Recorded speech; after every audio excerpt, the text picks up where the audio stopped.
Can you solve Rubik's Cube? Well, here is an amazing fact for you that you might not know. What do you think? All solves are equivalent or not? I mean, if you scramble this cube and then you solve it, and then you again scramble it and then again solve it, are the two solutions equivalent? In terms of everything like position, orientation, rotation, are all the solves equivalent? Well, let's find out. Here you can see numbers written.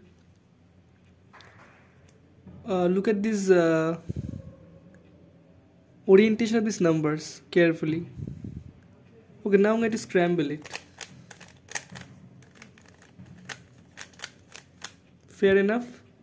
Okay, now let's solve it.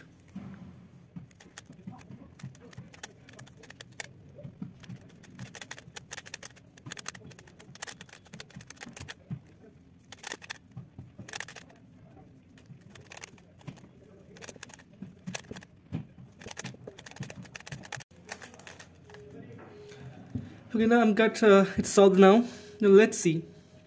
This is a blue face. This is the yellow face. Look at this. The orientation of the yellow face with respect to the blue has changed now. Now it is oriented in another way. Let's move it. You can see it was parallel to the number. This one was parallel to this. Now it is changed. It is rotated. So you can see the orientation with respect to each other has changed. So this is the conclusion. Even though the corners and edges are the same place with the same orientation, the centers, however, are rotating themselves with respect to each other after each solve that you make.